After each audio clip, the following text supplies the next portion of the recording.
We go We go here. with 100 All right, so let's go first. We're going to look at attendance and then come back here to expectations. So let's come over here. And if you go to today's activities, if you haven't done it yet, there is an attendance, and you may want to wait till we do the notes, or do student view. We may just go ahead and do it together if you want to have it on.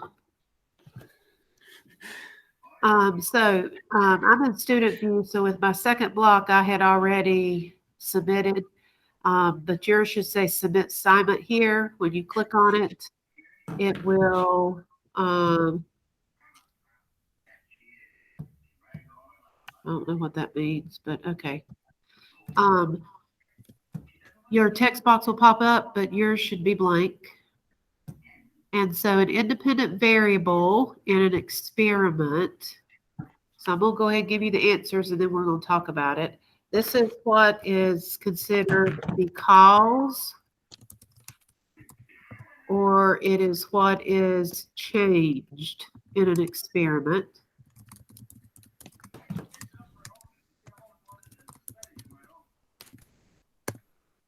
Number two, what is the dependent variable? That is what we call the effect, or what is measured.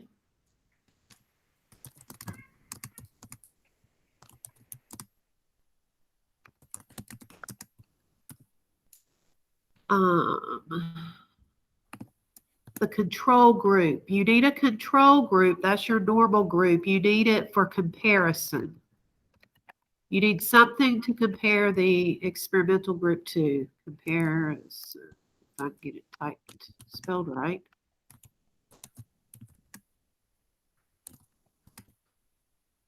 Got to be able to compare your experimental group to something.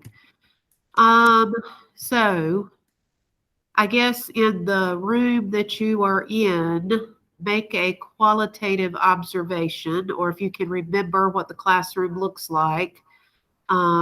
So since you can all see the wall, what color would you call the walls there?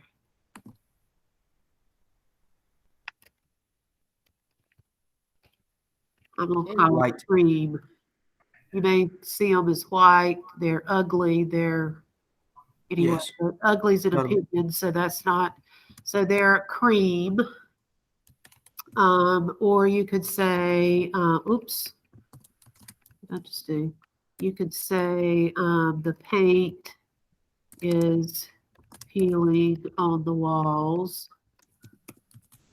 So that's qualitative. It's descriptive.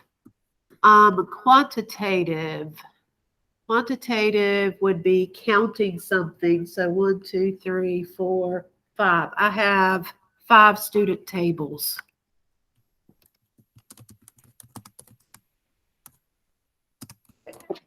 Oh.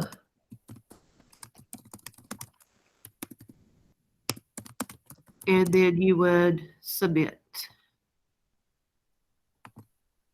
And so that would give you, if you typed what I got, that definitely would give you 5 extra credit points. If you type something different, if it's correct when I look at it, you'll get 5 extra credit points. So if you'll go back to here, I want to look at expectations again. Yesterday we talked about student expected behaviors. I did add from today, asking in a polite manner might need to go under respectful actions maybe. Here, if we're here face to face, how to enter the classroom, what to do if you don't have supplies, and how to ask to leave the classroom. I'm not a big thing on acknowledging greetings. Sometimes I even forget to greet, so I kind of mark that one out. But if y'all want it there, it could be something I can work on and we can leave it. We had come up with the hand sanitizer that's by the door, making sure you use it as you come in. Coming prepared, which means materials, and over to the side, I kind of wrote the materials. If you've been here face to face, you have a pencil pouch, and then you need to bring your Chromebook, are the main things right now. And then I added go to assigned area since we have to have the 6 feet social distancing. Don't know if you think of anything else that we should put in how to enter the classroom that would be not falling under, I guess, behavior. And then supplies, I circled request permission to get them. So if you leave them somewhere, don't just walk out of the room. You've got a request to go get them. If you don't remember where you've left them, asking your teacher to borrow. There's not a lot of options for these here, I don't think. To leave the classroom, the main thing is asking at an appropriate time, so not in the middle of a lecture, unless you feel like you're going to throw up or something. I will gladly let you go then, but appropriate time would be when I'm not giving instructions and that type of thing. Anything y'all can think of to add here? No. Sound pretty good? Yeah. Yeah. All right. Well, then, if I go back to my little list here, the tickets, I'll go back and see. Lexus had already done something, so I had added one for you earlier today. I'm working on the attendance now. Huh? I'm working on the attendance now. Okay. And You just got rid of it too fast. oh, I'm sorry. You want to go back to that screen? Yeah. If I can. Oop. I guess I can resubmit it, and it didn't show my answers. That was not nice. It took them away. Last time it left them up. Okay. The cause or what is changed. Effect or what is measured.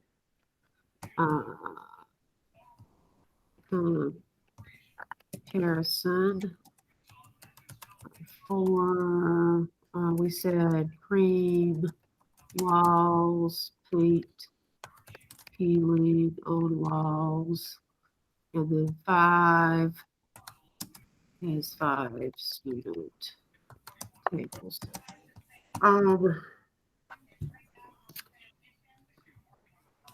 So we'll do that drawing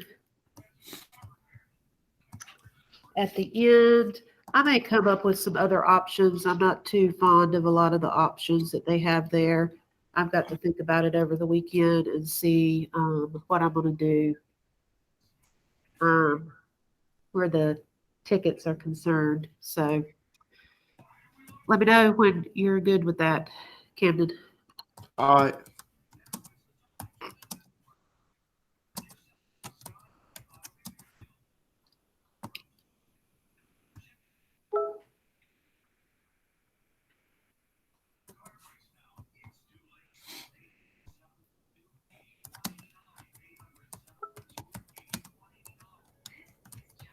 All right, I got it. All right. So I'm going to submit again. Now, if you're on this page, you can go to modules or go to home and then today's activities. Make sure you do review over the syllabus. If you haven't done the student information or the introduction, make sure you do that. We're going to look right here today with our notes. So again, you may want to have this up because you can type in here. And if you get this message, make sure you do authorize. You may or may not get that message. With it being a new semester with new classes, it may require you to do that. So if it does, you may have to choose your Google account and different things, but make sure you do authorize. That's just letting Canvas be able to communicate with your Google Drive. So down here below is fill in the blank notes. So you can, if you want to. I don't see that. Huh? I don't see that. If you go to modules, It's Yeah. scientific method. I can see it now. yeah, It finally popped up. then click there. And at the top is the PowerPoint. I'm going to talk through the PowerPoint. And if you want to have it up and kind of go through the slides as I do on your page, you can fill in these blanks as we go. And you can then submit at the end and have that knocked out of the way. I had a few people work ahead. I can't remember which class. So if you've already done this, you can just bear with me as we go through. I always have a little vocabulary at the beginning. So here's the first part. So you'll want to follow along in your notes down here. Remember with your text box. So just to review, science is how we study our natural world. We do this with observations, by making observations and doing investigations or experiments. And scientists will gather this information, starting with observations, then design an investigation or experiment, and then to test the inference that's based on the observation. So it's kind of what they do. So just to remember, observations are objective. They're not opinion. You generally are going to use your 5 senses. So this morning when you got up and looked outside, you probably saw the ground was wet. So you could make that observation because you could test it. You could go out and touch the ground and it was indeed wet. Subjective is sort of a guessing, trying to explain how the ground got wet. If it wasn't raining, then you probably could say it rained. That's why the ground is wet. If the ground was dry, but your porch was wet or had a wet area on it, maybe someone spilt something. So an inference is you didn't witness it, but you're telling or trying to guess what may have happened. So that's the difference. So if you're filling in as we go, you would have had observation and inference there.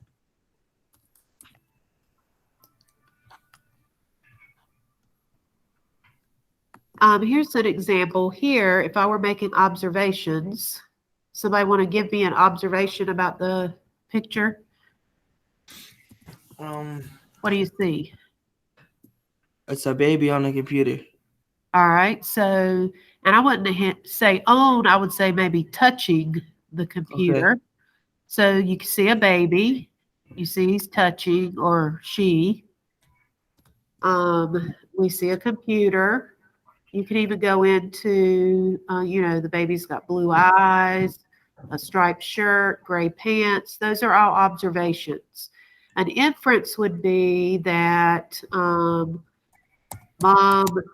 got up and left the baby near the computer.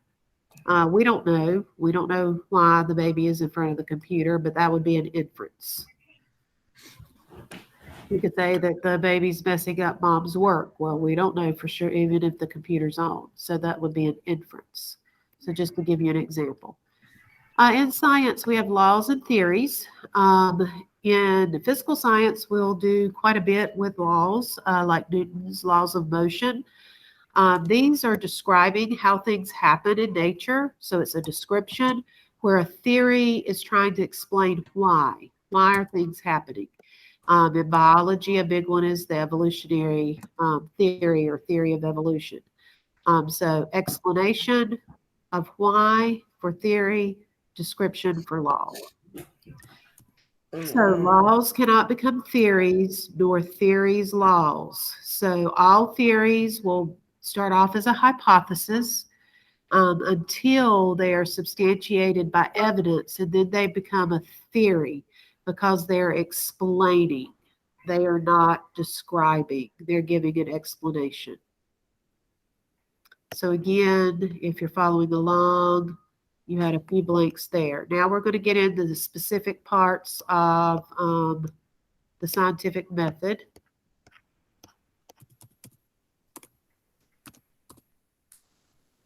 So, well, maybe. Here we go. So this is a technique scientists use, and there's really nothing to write right here. This is just showing you all the different steps. Typically, you ask a question based on an observation you've made, you've researched it, you get some background information, you create a hypothesis, you test it by experimenting, you analyze your data that you collected, and you draw conclusions. And we're going to look at each one of those. So, questions. These are going to be based on observations that we've made. And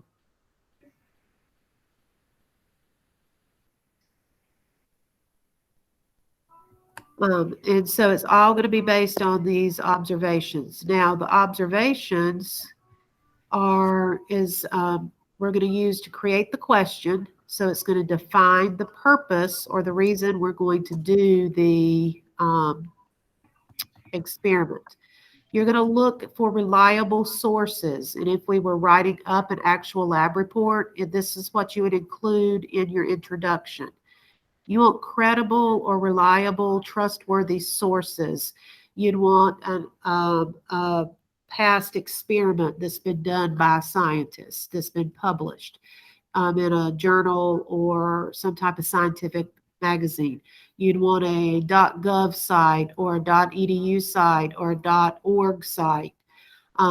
Starting with Wikipedia might be okay, but you don't want to just stick with Wikipedia because even though the information is supposed to be checked, sometimes it can have misleading information. So Wikipedia is kind of a not trusted site.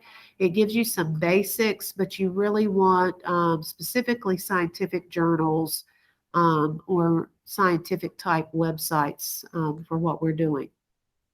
You create a hypothesis, and this is in what we call here an if independent variable, which is the cause, then the dependent variable, which is the effect. So when we write these, it's if whatever the cause is, then whatever the effect is. And sometimes you'll see because, and it'll give a reason. So the independent variable is purposely changed. It's what we're testing. It is the cause. Dependent variable is being measured. It is the data that's collected. It's what's responding to that cause. So here's an example. I've always noticed that many runners drink Gatorade. I want to know if Gatorade makes them run faster. All right, so to put it in a hypothesis, first we need to pick out the independent variable. Well, what they want to test is Gatorade. So drinking Gatorade. Dependent variable, run faster, would be the speed of the runner or how fast they run would be the dependent variable because it's something you can measure. And then a hypothesis would be if someone drinks Gatorade, then they will run faster. And you could put a because in there and say because Gatorade contains electrolytes or something to that effect, but you don't have to have the because. Your independent variable is always after the if, and your dependent is always after the then. Then you'll come up with an experiment. And if you had to design it yourself, you'd have to come up with your materials and your procedure, your step-by-step, how you would do it. If we do these in class, it's given to you already set up like this. So you've got to have a control group. This is your normal group. It is the one that doesn't get the independent variable. I like to use the testing for the COVID vaccine because to get people, volunteers to test for that, you had they didn't know if they were going to get the vaccine or get what we call a placebo. If they got the placebo, they were in the control group because they got a shot, but it didn't contain the vaccine. If they were in the experimental group, they got a shot that contained the vaccine. And so then they followed these groups of people to see what effects they had and this, that, and the other to see how effective the vaccine would be. Constants would be things that you wouldn't change. Look for the word same. So in the control and experimental group, things would need to be the same. They needed to use the same age range of people, maybe the same number of males, same number of females, or maybe they had experimental groups that were then broken down, by ages as well, or, something like that, but kept the same are constants. So in the Gatorade experiment, you would want, if you're testing runners, you don't want someone who is just learning to run in the same group with a marathon runner, because then the marathon runner is going to outrun that person. It has nothing to do with drinking Gatorade. So you're going to analyze the data. So you collect your data usually into data tables, and then you're going to create graphs. So quantitative data is numerical data. In this picture, there is one dog, there is one blanket. The dog has 2 eyes. That's quantitative, it's numbers. Qualitative is descriptive. This dog has a blanket wrapped around him. Looks like he's on a path. There's green foliage on either side of him or her, of the dog. So descriptive versus numerical. And then graphs, you have a choice. If we do line graphing, you're going to have 2 sets of numerical data, quantitative data. Usually time is going to be one of them, growth over time. Bar graph, you're going to have some numerical and quantitative or qualitative. So number of students, favorite class. And then percentages generally are going to be a pie chart. Sometimes percentages are used in bar graphs. So kind of how we use to analyze. And if you were to make a graph, you would need a title, X and Y axis with units. Make sure you space out your numbers on an even scale, and a key if you need it. And if you are writing up your report for analyzing data, you would want to do an overview of your variables. So you would state the independent variable, dependent variable, things that were kept the same, your constants. You would probably describe your groups, and you would then explain what the data showed. You would reference your graphs. You would say, according to the graph, and then state what the data is saying. Then you would give a reason you got the results you did. This would be, notice, infer, so that's an inference there. And then you're going to look at any mistakes that could have been made. Usually I try, if you had to write one up, I'd say try to come up with at least 3 things that could have been done incorrectly. Could you have not kept some things the same? Could you have mismeasured? How could you prevent these mistakes in the future? And then you would, in the conclusion, you would then say, does it support, the data support or reject the hypothesis? And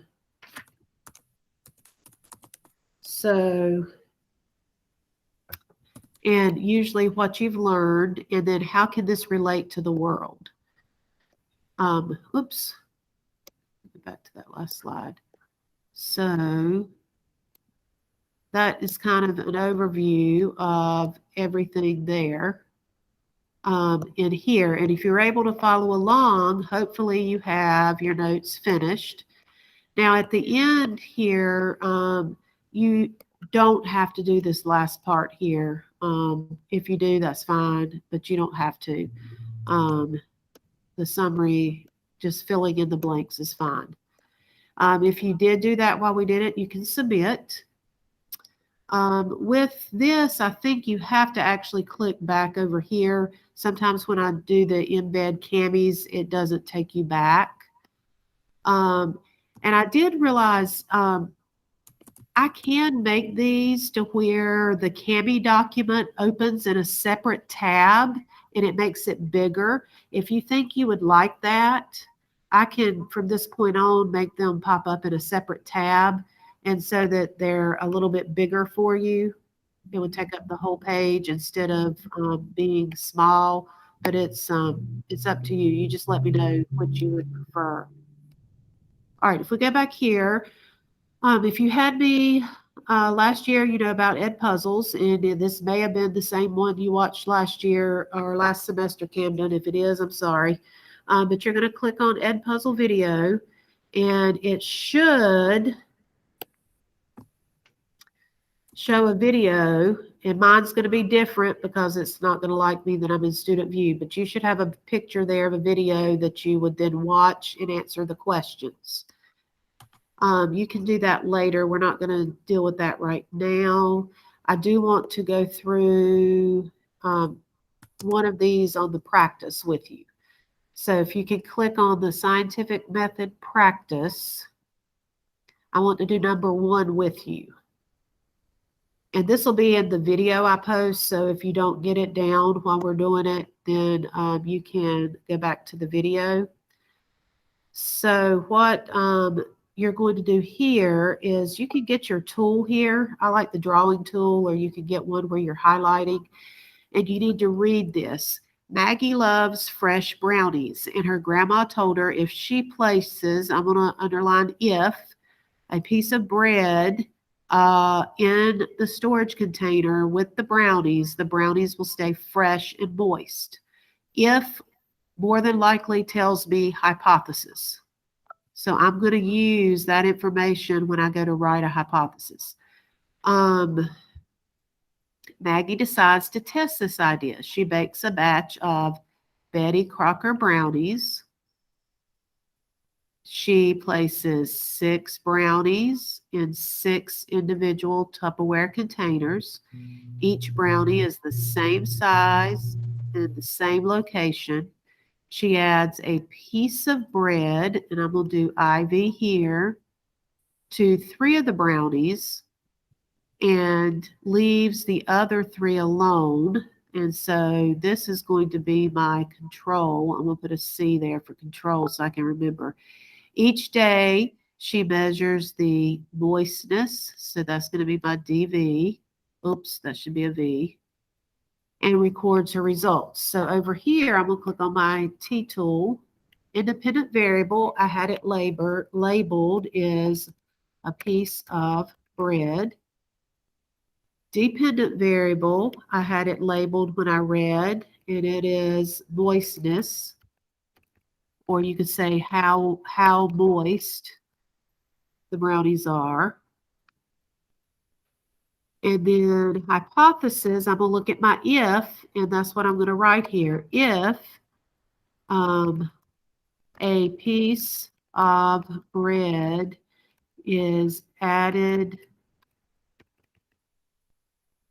to the container, then the brownies will stay moist. And so I'm going to pull that up a little bit so I have room. Control group, I put a C by it. That is the group, the containers with no bread. So containers with no bread. Experimental group, that's going to be with your IV. So it's the containers with bread. And constants, those are the things I underlined. She used the same brand. So I'm not going to type Betty Crocker. I'm just going to put brand. She used the Tupperware containers. So the type of container. The brownies were the same size and the same location. And so those were the constants. So that's what you're going to do for each of those. So you have 1 through 6 done for you. You have to do the others. Now, a couple of these, let's look at some of these questions. This one says, what possible threats to accuracy of the results? What could that she have done wrong in here that could have messed up the results? Again, what could they have done wrong that would have messed up the results, or done that would have affected the results there? So that those two have a little bit different. So that's how you do this. When you're done, you click submit. And so it's got a due date, I think, for today, but as long as you have it submitted before class on Monday. So any questions?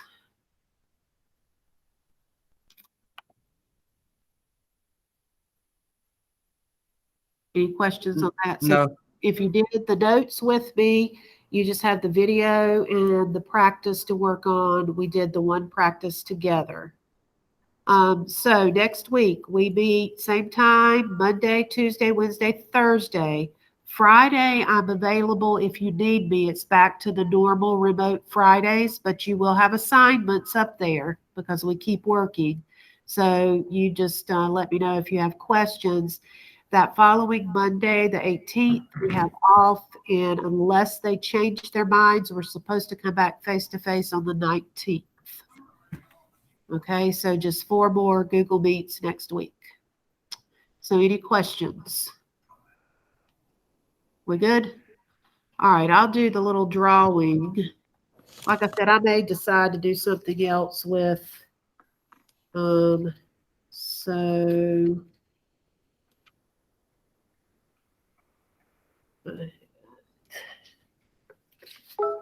more up here for him. All right, so we'll put these in my little thing here. And one last time. Oh, someone who.